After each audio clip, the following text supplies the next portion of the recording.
Meu nome é Graciele Costa, eu sou uma mulher negra, de pele parda, de cabelos curtos e crespos. Estou usando um colar prateado, brincos prateados, uma roupa em preto e branco e óculos de hastes transparentes. Eu vi que a Minerva está aqui na casa, né? A Minerva está presente, a FLJ in the house. Bom ver vocês aqui.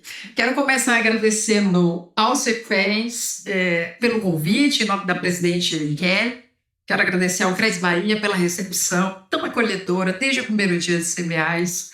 Saúdo também a querida Inês Estampa, a Beth Borges e, claro, a professora Elane Berg, que foi minha professora e que todo mundo aqui leu na graduação, não leu? Levanta a mão aí, quem não leu, o livro dela foi a Ivanete, todo mundo, maravilhosos. Eu quero saudar especialmente cada assistente social e cada estudante que está aqui presente. Então, eu peço uma salva de palmas para vocês.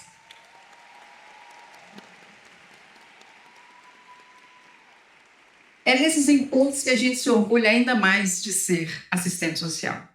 Bom, a professora apresentou dados aqui brilhantes, eu acho que a gente poderia até fazer uma consulta rápida, né? Quem aqui trabalha atendendo a população diretamente? Pronto. Na saúde, na assistência, realmente, professora, na previdência. Pronto, a previdência realmente está. Cadê o concurso? Agora, tá bom. E na docência, cadê o pessoal da docência? Muito bom. Quem está cursando a pós-graduação? Muito bom também. E quem faz graduação em serviço social? Maravilhosa, lindeza. E quem aqui supervisiona estágio? Que coisa mais é? Mais palmas para vocês. Que coisa mais linda! A nossa profissão, ela se faz precisamente nesse encontro de diferentes extensões que dialogam, que se complementam, que se enriquecem. Nós, na universidade, não detemos o saber, nós aprendemos e nos inspiramos com esse diálogo. Então, os CBAs, me parece, e os trabalhos aqui apresentados, o espaço mais bonito de expressão desses encontros e desses diálogos. Então, vamos dialogar. Depois de acordar às 5 da manhã, ela pegou o ônibus e chegou bem cedo para se juntar à equipe do consultório de rua. Saíram antes das 9 para buscar aquela senhora que já debilitada e que há pouco vivia em situação de rua, precisava de atendimento numa unidade de saúde. Entraram no carro e, como era dia de Santa Bárbara, as ladeiras de Salvador estavam tomadas. Enquanto isso, ela ia no carro mesmo resolvendo algumas situações tão urgentes quanto essa. Conseguiram chegar ali na UBS no horário marcado, mas logo, lá na recepção avisaram, o atendimento não poderia ser. Se a equipe se apressasse, daria tempo de chegar na outra unidade para que o médico fizesse o atendimento. Eles não pensaram duas vezes. A senhora não podia perder aquela consulta. Foram imediatamente. E como eles haviam começado o expediente mais cedo, o atendimento aconteceu e o referenciamento também. Uma conquista. Mas ela parecia cansada quando eu a vi chegando aqui na entrada do CBAs ontem, no início da tarde.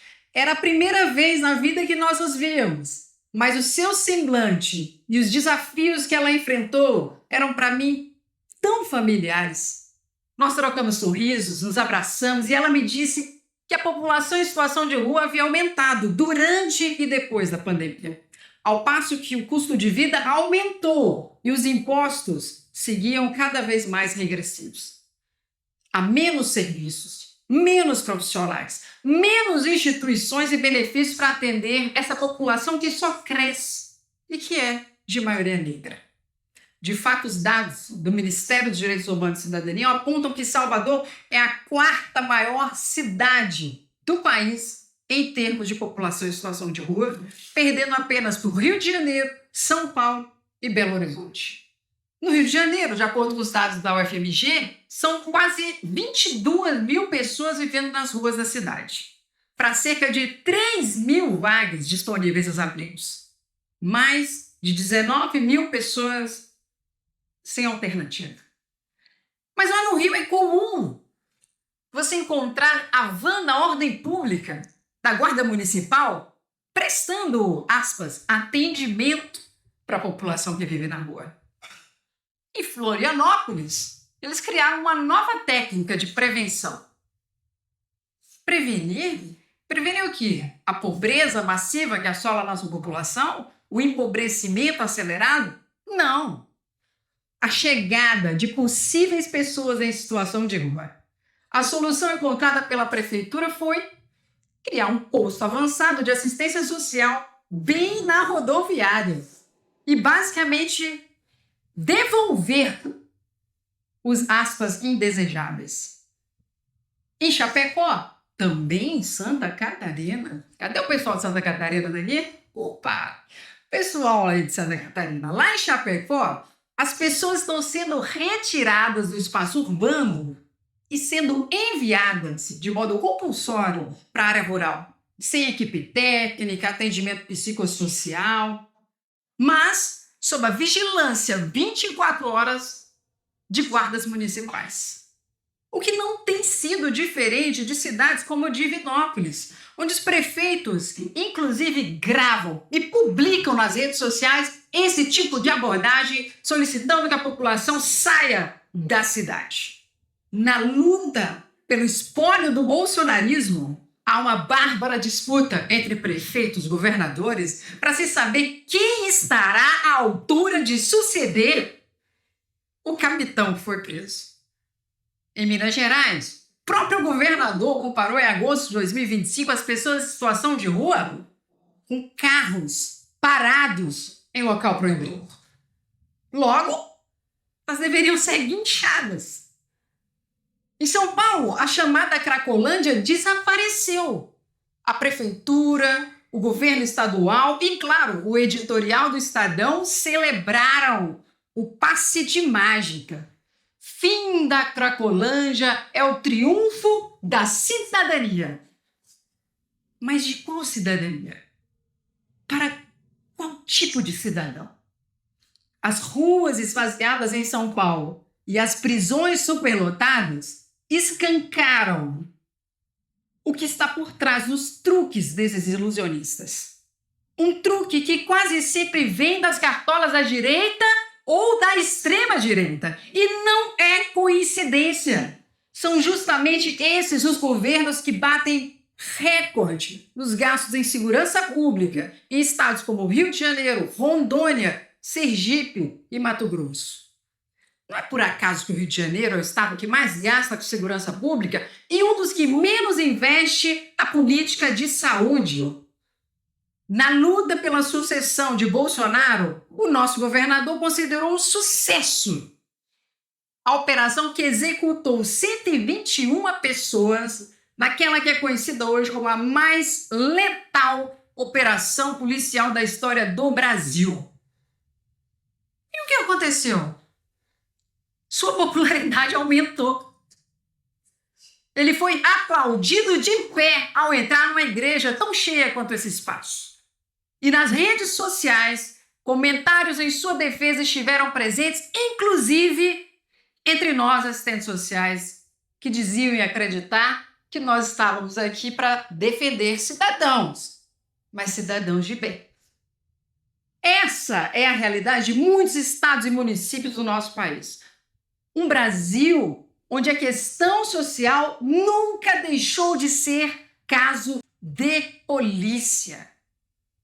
E quando a violência se torna a principal política pública do Estado, a ideia de seguridade social e direitos sociais se torna irrelevante.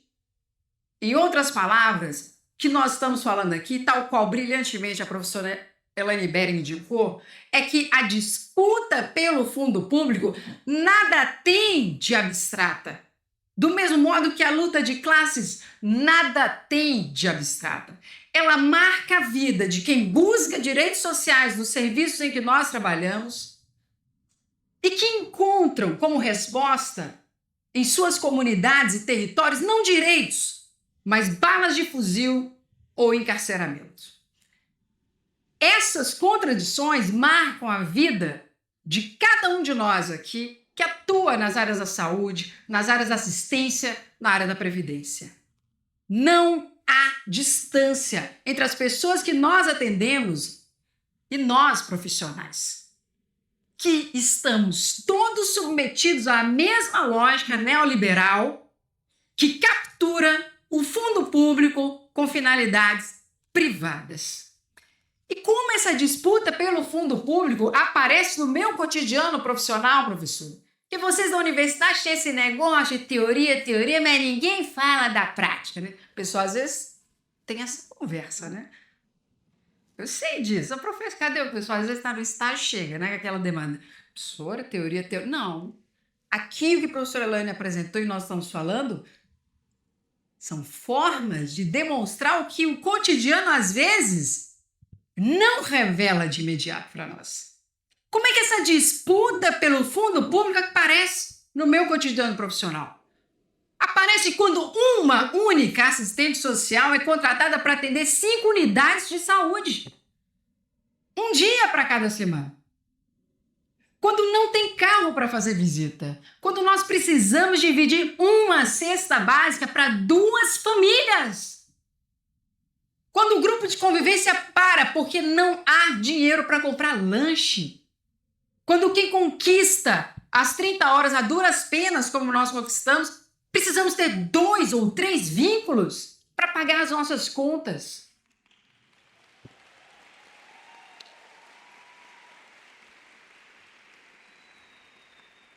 Quando convivem no mesmo espaço institucional efetivos, contratados, terceirizados e, claro, os amigos do prefeito, os comissionados. Quando ocupar espaços de gestão passa a se transformar em sinônimo de sobrecarga de trabalho. Quando a quantidade de pessoas atendidas é mais importante para os sistemas do governo federal do que a qualidade do nosso atendimento. Quando se investe no Brasil em criar cidades, eu costumo repetir, o nosso país está investindo bilhões para criar cidades, para data centers de IA, de inteligência artificial, enquanto nesse mesmo país, prefeitos, entre aspas, devolvem pessoas porque elas não têm onde morar. Quando pessoas LGBTQIAPN+, evitam usar o serviço de saúde com medo de preconceito. Quando não há acessibilidade. Quando a enchente e o tornado chegam e nós não temos o que fazer com as pessoas para serem atendidas. Quando existe um disque denúncia, mas não há uma rede de serviço efetiva para proteger as nossas mulheres e crianças. E é exatamente aí que a segurança pública vai ocupando o lugar da Seguridade Social. E isso não é acidental. A financiarização e a captura do fundo público para finalidades privadas criam um ambiente perfeito para a emergência do punitivismo como política central do Estado. Eu não vou entrar aqui em alguns aspectos que a professora Elaine já entrou, como a própria Dru. E ela mostrou o tamanho do nosso desafio. Mas eu quero demonstrar como outros desafios estão cada vez mais explícitos quando nós falamos sobre a disputa do fundo público e como isso afeta diretamente nós, as nossas unidades de trabalho e também as pessoas que nós atendemos. Primeiro, eu quero falar sobre as emendas PIX dos deputados e dos senadores que a professora mencionou. Quando as emendas PIX ficam mais fortes do que o próprio orçamento, o que acontece é uma privatização informal daquilo que deveria ser a principal peça de um Estado democrático. Um orçamento público, baseado em princípios como planejamento, por exemplo. Agora veja a contradição. Quem trabalha aqui no município, no estado, no governo federal, sabe que para você comprar uma impressora, vamos lá, um copo desse de água, pessoal, eu tenho que fazer 3 orçamentos. E eu tenho que prestar conta de tudo, porque senão volta a dar um problemão, é seu CPF, seu CNPJ. Para comprar uma dipirona, você tem que ter licitação. Mas para você destinar milhões em emendas PIX, não há critérios. No momento em que nós temos um Congresso mais antipovo, desde a redemocratização, a qualidade de um hospital passa a depender do grau de proximidade do prefeito, do vereador com o deputado ou com o senador. Qual o resultado disso? Planejamento, monitoramento, fiscalização e tudo aquilo que define uma política social pública baseada nos princípios constitucionais virou um mero detalhe.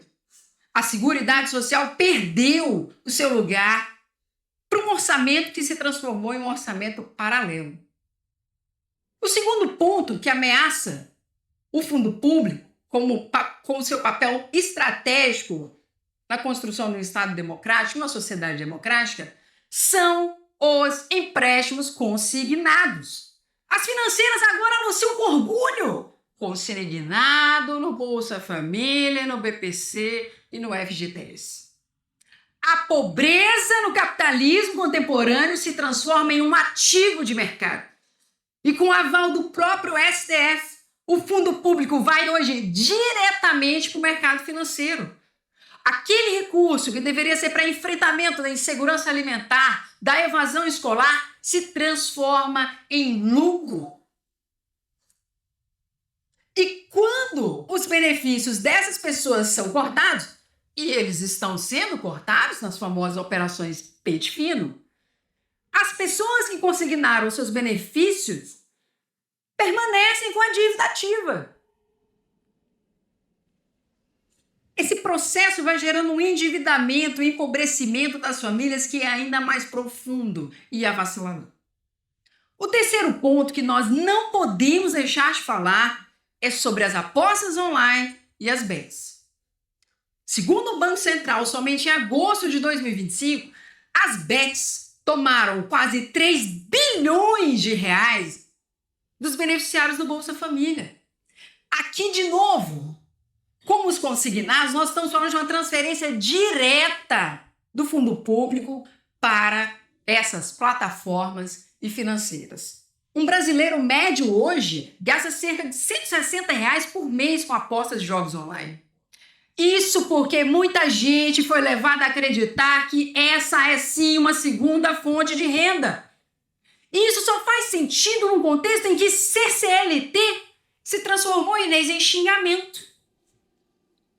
Pô, você é CLT? As crianças hoje jogam, pô, minha mãe é CLT, putz, não é possível.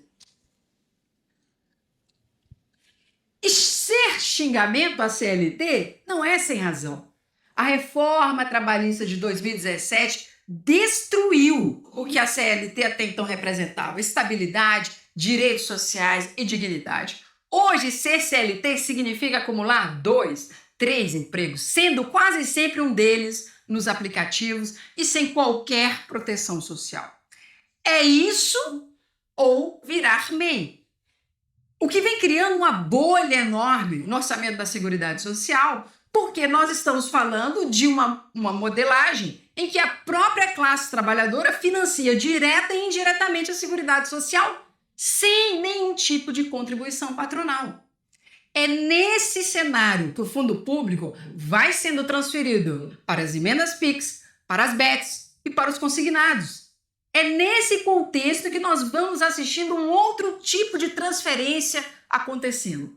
O que deveria ser responsabilidade dos 3 poderes, executivo, legislativo e judiciário, vai sendo empurrado para nós profissionais nas unidades onde nós estamos trabalhando. E volta e meia, nós ainda podemos escutar: poxa, essa assistente social não faz nada, né? Eu venho aqui, toda vez não dá. E isso tem gerado um processo de adoecimento entre nós profissionais que nós precisamos discutir. Situações de burnout, agravantes na saúde física, porque quando, pessoal, os recursos públicos diminuem, o assédio moral aumenta. E isso explica, parcialmente, por que alguns colegas, volta e meia nas redes sociais do conjunto Cefes-CREAS, reclamam de algumas postagens. Ah, lá vem você de novo, falar de racismo. Putz, vem de novo falar de capacitismo, de gênero, direitos de mulheres. Esse pessoal aí vive numa bolha. Piso salarial que é bom nada, né? A realidade, ela vai se tornando tão dura que não sobra muito espaço para ir além dos incêndios que diariamente chegam até nós e que nos afetam também.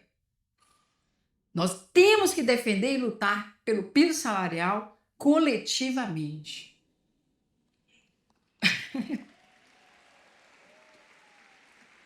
Essa não deve ser só uma atribuição do conjunto, mas de todos nós, e eu vou falar de algumas possibilidades em torno disso. É nesse conjunto que aparenta ser caótico que as igrejas passam a ser mais protagonistas do que nunca.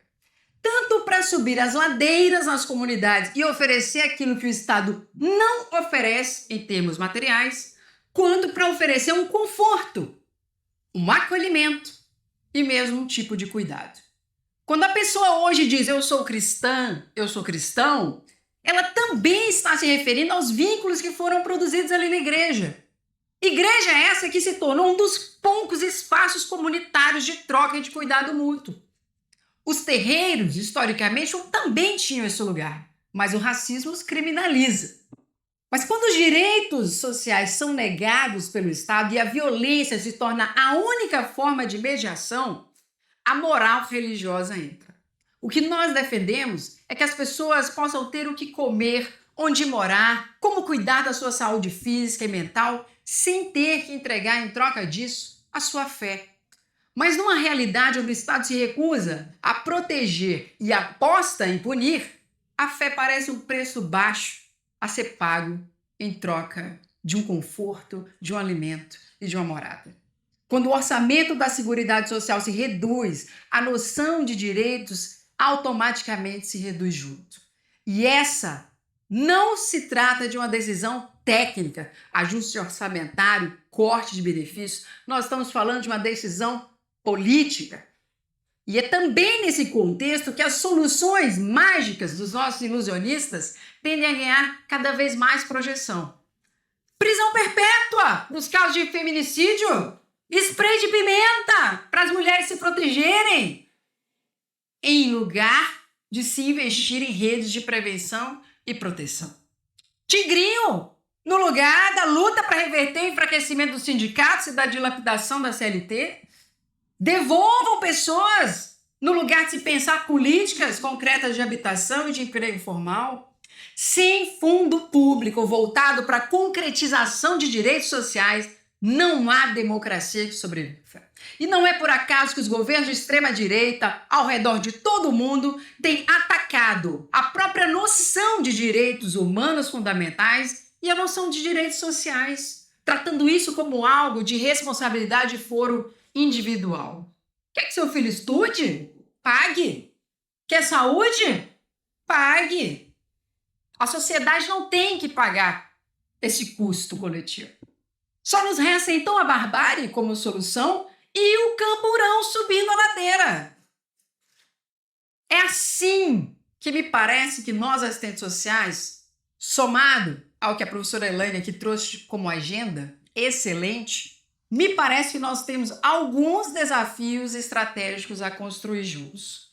O primeiro, e esse eu vim com a convicção depois que eu entrei nesses CBAs, é que nós precisamos ocupar mais espaço de decisão.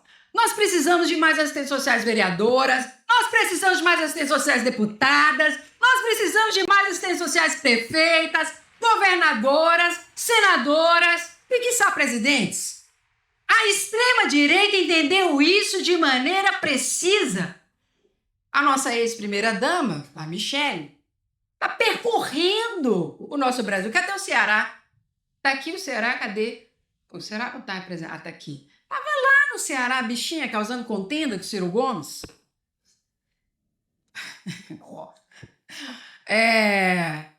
Esse recrutamento de mulheres que Michele tem feito. Olha o processinho.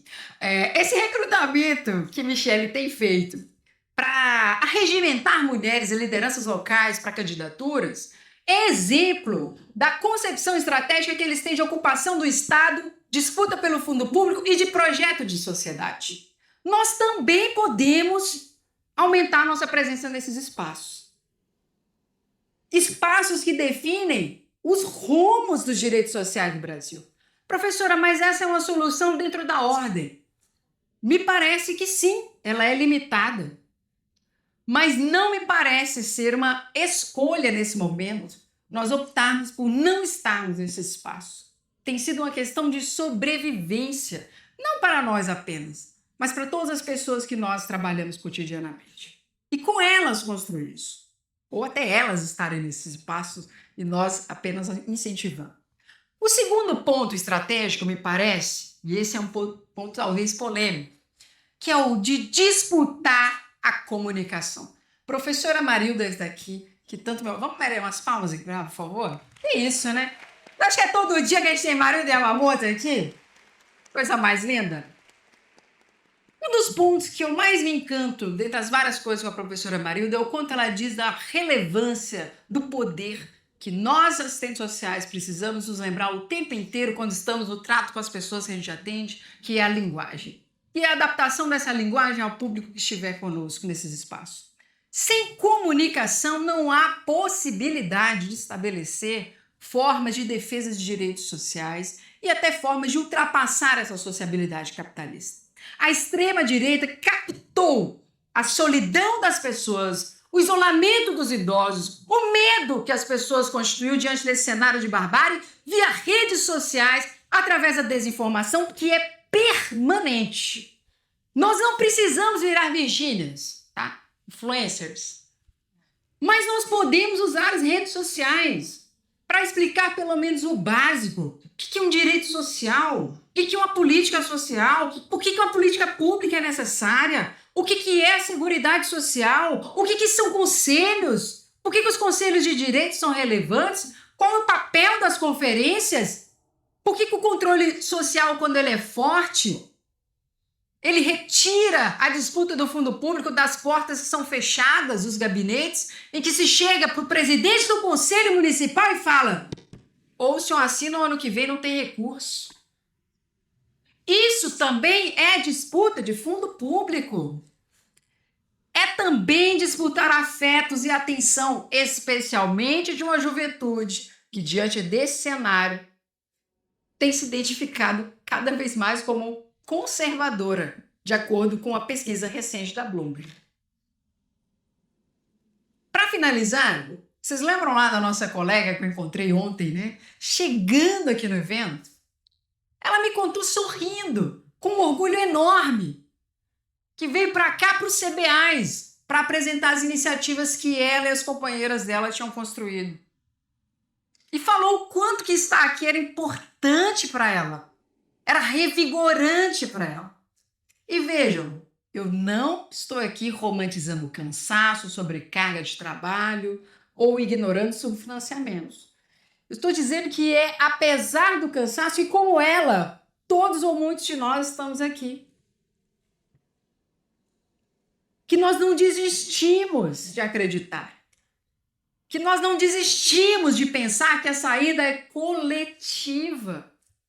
A lógica neoliberal é violenta, ela nos rouba horizontes, ela tenta nos manter num estado permanente de medo, desânimo e letargia. E sim, muitas coisas vão mal. Mas quando o pessimismo vira a nossa única lente de análise da realidade, tudo fica ainda mais cinza, mais solitário, mais pesado. É por isso que eu vejo os CBAs como esse lugar de encontro, respiro e conexão. O lugar onde a gente...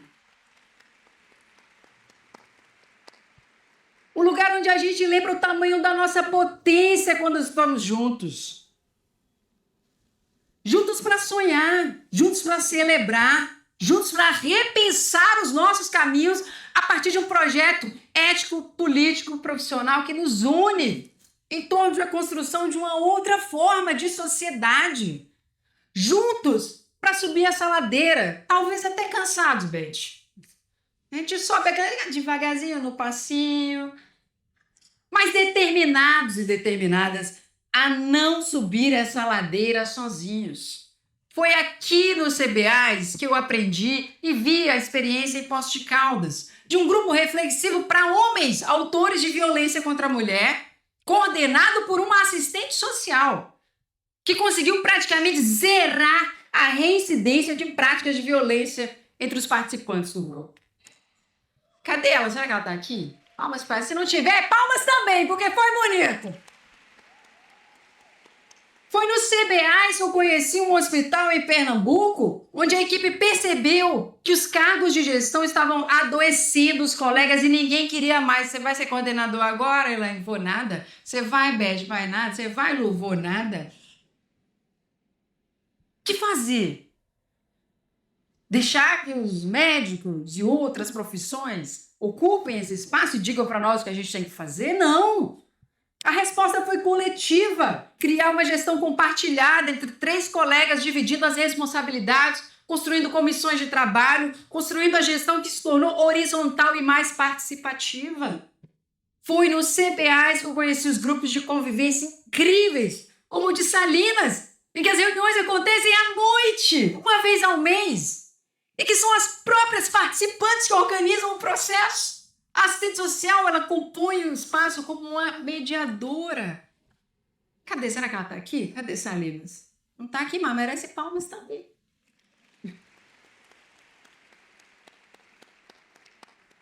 Foi no CBAs que eu ouvi relatos sobre as usuárias do SUAS, que foram como delegadas nas conferências estaduais, e que agora está acontecendo a conferência lá em Brasília.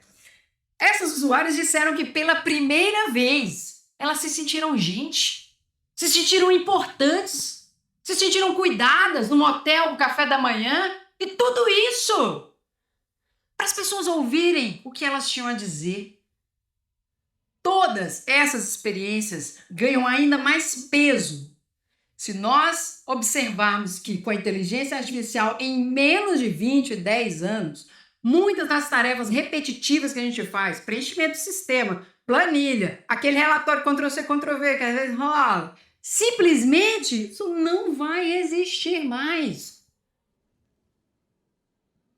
Não é aí que mora a especificidade do nosso trabalho.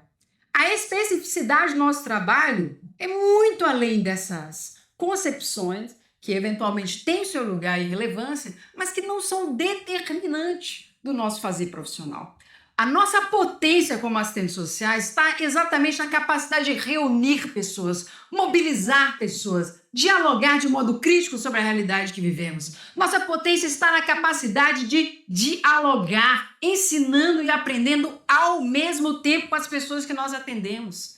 Está na orientação que nós oferecemos, que pode mudar os rumos de uma família ou de uma pessoa atendida ou de um território. No encontro da rede com os movimentos sociais, com os sindicatos, com as lideranças locais, com os conselhos municipais, nas conferências. A disputa pelo fundo público é, em última instância, a disputa por um projeto de sociedade. É decidir se nós vamos financiar direitos ou desigualdades. É por isso que eu convido a vocês, professora Ivanete, Lu, Arilda, todo mundo que está aqui, vamos subir essa ladeira.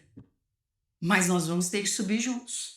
Porque quando a gente sobe uma ladeira ou um morro, dá para ver um horizonte mais amplo. E de repente ali aparecem caminhos que nem existiam antes para nós. Quando a gente sobe essa ladeira juntos e juntas, a gente tem que se lembrar que sobe com a gente também um Brasil que tem fome. Que sobe um Brasil que vai sendo empurrado fora do orçamento da Seguridade Social. Como a professora Elaine falou brilhantemente, não são números, são vidas. Sobe um Brasil que nunca foi reconhecido como, aspas, merecedor de direitos sociais. E sobe junto esse Brasil, não é porque a gente carrega ninguém, é porque é na luta coletiva que a gente abre o caminho, que a gente reacende os sonhos. E sonhos que insistem em sobreviver, mesmo em cenários que parecem improváveis. Muito obrigada.